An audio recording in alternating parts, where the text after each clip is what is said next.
से अंग जिसकी संरचना एक समान हो लेकिन कार्य अलग अलग करे, वो समझात अंग वैसा अंग जिसकी संरचना अलग अलग हो, काम एक एक करे।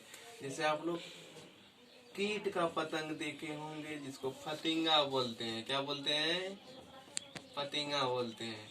इसकी पंख और पक्षी का पंख और एक इंसेक्ट होते हैं, ये बरसात के समय में आप लोग देखे होंगे। उसकी पंख ये पूरा पारदर्शी आकार का होता है। इसको हम लोग बचपन में पकड़ के मिट्टी में गाड़ देते थे, इसी टाइप का होता था। तो इसका पंख दोनों का पंख उड़ने का काम करता है, लेकिन इसकी संरचना की बात करें तो अलग होता है। पक्षी के पंख में आपको रेडियस, ह्यूमरस, एल्ना, मेटाकार्पल, फ्लेंजस सब मिल जाएंगे, लेकिन इन सब के पंख में कुछ नहीं मिलेगा। तो इसी प्रकार समझात अंग और समझात अंग होते हैं। समझात अंग वैसे अंग जो काम अलग अलग करे लेकिन सबकी उत्पत्ति एक समान हो, संरचना सबकी एक समान हो। समझात अंग वैसा अंग जिसकी काम एक हो, संरचना अलग अलग। योजक कड़ी किसको कहेंगे? योजक कड़ी कुछ ऐसे जीव हैं जो कि बीच में रहते हैं, जैसे वायरस न तो ससुरा सजीव है न तो निर्जीव है। उसके बाद अब कहा जाता है युगलिना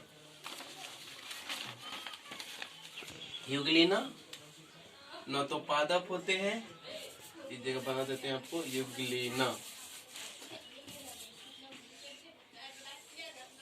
युगलिना में सिलिया और फ्लैंजेला आता है। सिलिया छोटा छोटा आता है जो चलने में सहायक होता है। युगलिना में क्लोरोफिल पाए जाते हैं। इसके अंदर पौधा का गुण और जंतु का गुण, पौधा और जंतु दोनों का गुण मौजूद होता है। पौधा का कौन सा गुण होता है? इसके अंदर क्लोरोफिल पाया जाता है। उसके बाद ये सूर्य के प्रकाश में भी अपना भोजन बना सकते हैं, और उसके बाद इसमें जंतु का गुण पाया जाता है। ये केमिकल वगैरह भी खा सकते हैं, जैसे कि पानी या समुद्र या किसी तालाब में जो सड़े हुए पदार्थ रहते हैं उसको भी खा लेते हैं, और उसके अंदर प्रकाश संश्लेषण भी पाया जाता है। ये पौधे और जंतु के बीच के कड़ी माने जाते हैं। उसके बाद एक आता है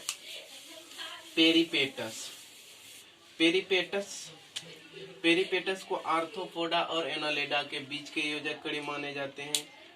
एक आते हैं प्रोटोथीरिया सिरिसप और स्तनधारी के बीच की कड़ी माने जाती है। सिरिसप क्या होते हैं? सिरिसप ऐसे जीव जो रेंग के चलते हैं, ससरा चलता है, उसको हाथ गोड़ कुछ नहीं होता है।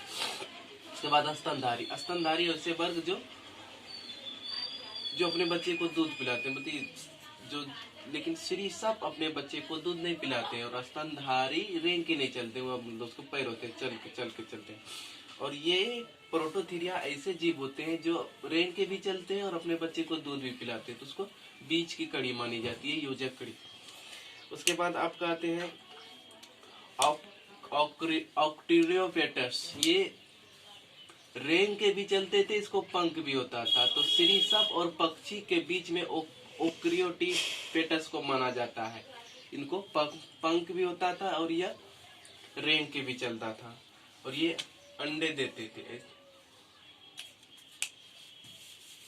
उसके बाद मनुष्य में अवशेषी अंग, आप लोगों को सिर्फ अवशेषी अंग पढ़ना है। अवशेषी अंग का मतलब होता है अवशेष, मतलब बचा हुआ भाग को क्या बोलते हैं? अवशेष। जैसे 3 भागा 11 देंगे, 3 भागा कितना देंगे? 11। तो 3 तिया 9, 2 जो ये बच गया ये हो गया शेष। उसी को बचे हुए भाग को क्या बोलते हैं? अवशेष। तो ये 2 बच गया शेष। तो उसी प्रकार शरीर में कुछ ऐसे बहुत सारे अंग हैं। मनुष्य के शरीर में 100 से ज्यादा ऐसे अवशेषी अंग हैं जिसका कि अब काम नहीं है। हमारे पूर्वज में इसका काम होता था। जैसे अपने नाम सुने होंगे अपेंडिक्स को हिंदी में कहते हैं कृमि रूप परिशेषिका।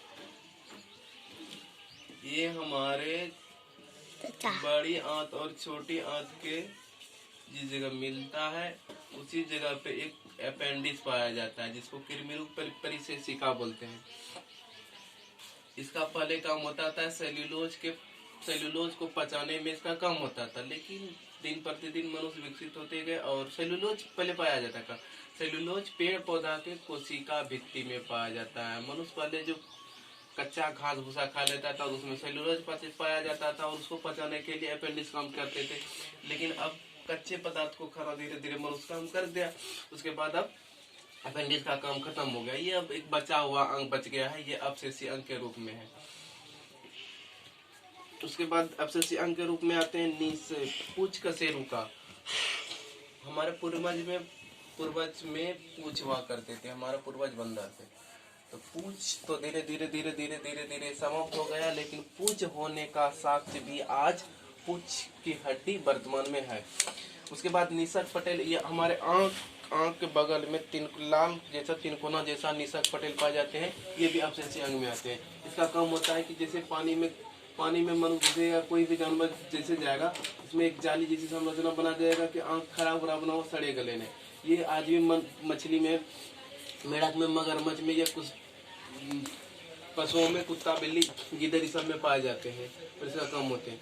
उसके बाद आपका अकलदार दांत लास्ट वाला, जो दांत लास्ट में होते हैं सबसे लास्ट में, उसका काम कोई नहीं होता है, जिसको गाँव घर में अकल चौवा के नाम से। ये थोड़ा लेट से आता है, 15-16 साल के एज में आ जाएगा।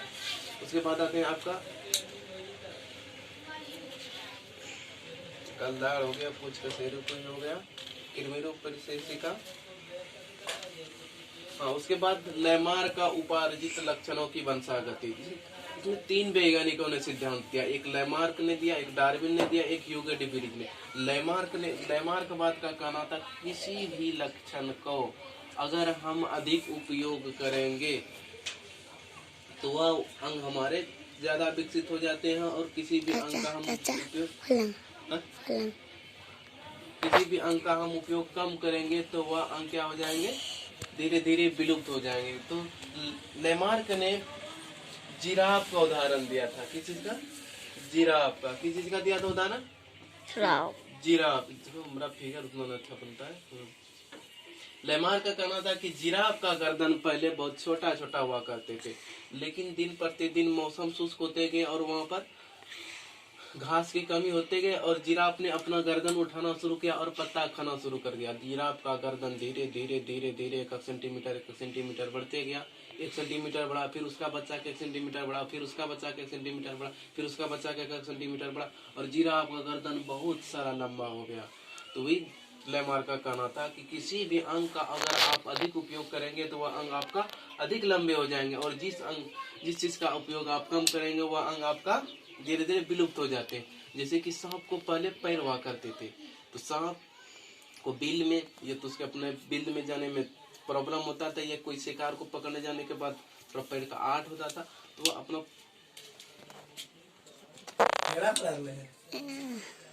बंद करे